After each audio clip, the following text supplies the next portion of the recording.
That was Tupac, So Many Tears. I am noticing a consistent pattern with Kanye West. Kanye West tends to do outlandish things right before a product is launched, be it an album, a shoe, sandals. I don't know what it is he does, and he's always very specific with rantings. Every time he goes on one of these rants, he'll go crazy, go on a rant. Then somebody in the family, allegedly close to the family, will introduce in TMZ or some article that they're concerned about him. But he's always specific with his rants. He's never so crazy that he includes white people, always black people, and it's always specific. Always specific. I said before that he and Donald Trump are exactly the same type of man. Now, one man will tell you that ingesting disinfectants will cure COVID, and the other will tell you that Harriet Tubman didn't free anybody. She just led them to work for other white people. Now, it's interesting because over the weekend, the Secretary of Defense decided that it was only right to remove the names of the Confederates from all of the bases across the country. And Donald Trump, in an interview with Mike Wallace, said, who are we going to name them after? Al Sharpton? Nobody believes that a base will ever be named after Al Sharpton, but they could after Harriet Tubman.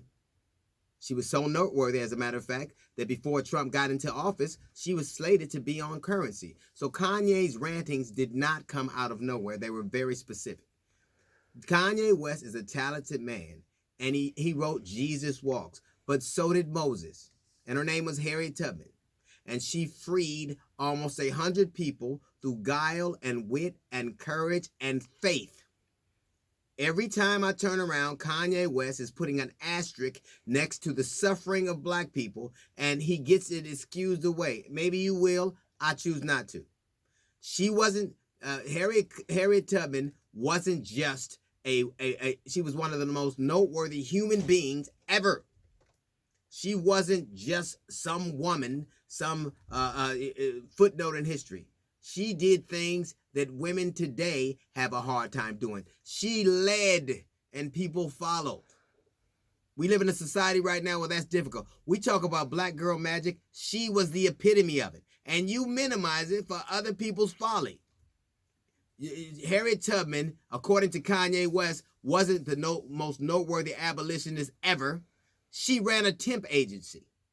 It wasn't as simple as deciding that I'm going to free these people if it costs my life. She wasn't a moving van moving them from one job to another. She was taking them out of bondage and putting matters into their own hand. Yes, they probably did work for other white people like we do right now. Like the largest percentage of the country work for somebody right now. All of us don't get to sell shoes and bullshit to people. Some of us have to work. But that woman risked her life to take people who had never known anything but pain and suffering and humiliation and led them somewhere. And it wasn't Apple. It wasn't a temp agency. It was to freedom. It was to decide what they would eat, what they would wear, what their children's name would be, who they would marry. If you equate that to just a job, then you're sicker than I thought you were. And it says a lot more about the people who continue to support him. 2% of the country would vote for a man who regularly have a breakdown on stage. Regularly do it. No idea, doesn't read at all. Isn't interested in history.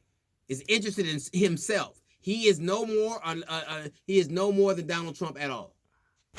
He is a very, very talented man. He is very talented musically. No one could deny it. And I think that's mesmerizing to a lot of people. He is so talented musically that you listen to his rantings. He is very talented musically. But let's not forget, the minister of music in heaven was the devil. That's a little note for the GED section. We got the Jazz Report coming up right after Drake. No Guidance. This is the D.L. Hughley Show.